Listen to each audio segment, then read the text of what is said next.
नमस्कार दोस्तों, मैं मदन लाल मधु। एक पुस्तक आप मेरे हाथों में देख रहे हैं।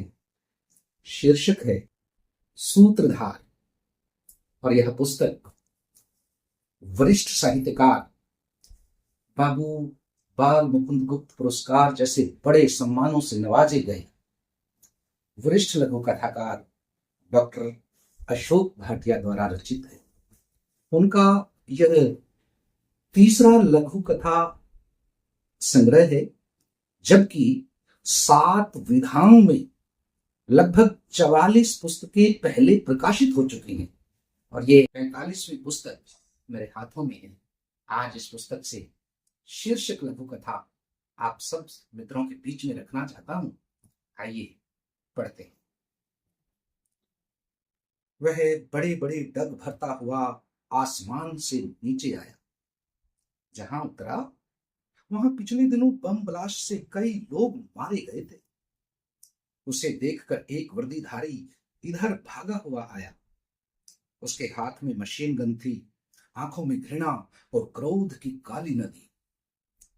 वर्दीधारी ने देखा कोई 100 फुट ऊंची प्रतिमा जैसा विचित्र व्यक्ति सामने खड़ा मुस्कुरा रहा था।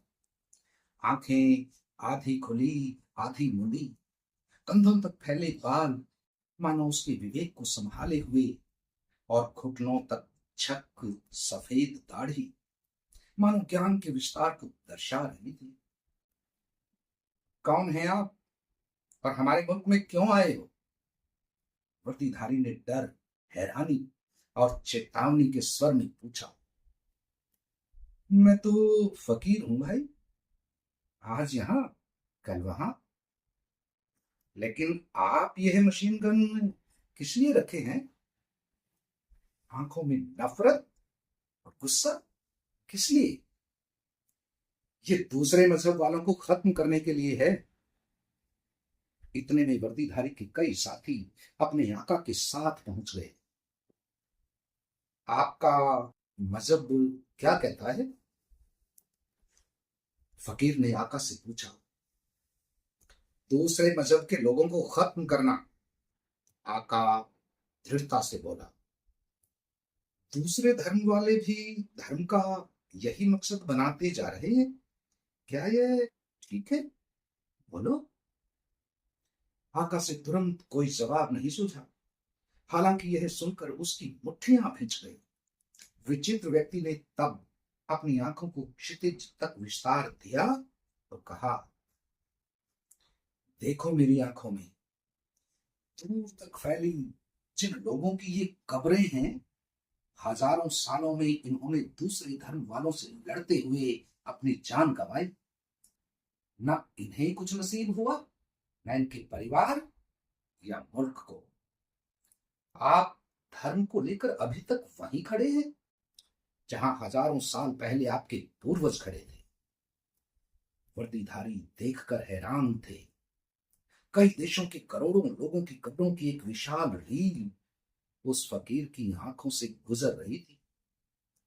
यह देखकर कुछ ने आंखें बंद कर ली तो कुछ की आंखें फटी की फटी रह गई। उनके चेहरों पर आश्चर्य और जड़ता के चिन्ह थे। फकीर ने इस बार अपनी नाक को दूर तक फैलाकर जमीन पर लगाया, फिर जोर से निश्वास लेकर सांस छोड़ी। वातावरण में बहुत घनी और तीखी दुर्गंध फैल गई। यह हजारों सालों से धर्म और मजहब के नाम पर जो मारकाट होती रही है, उसकी बदबू है। अब अब भी तुम लोग इसे लगातार बढ़ाते जा रहे हो। सभी वर्दीधारियों ने अपने बाजू अपनी नाक पर रख लिए, पर इतनी घनी और तीखी दुर्गंध से वे बच ना सके।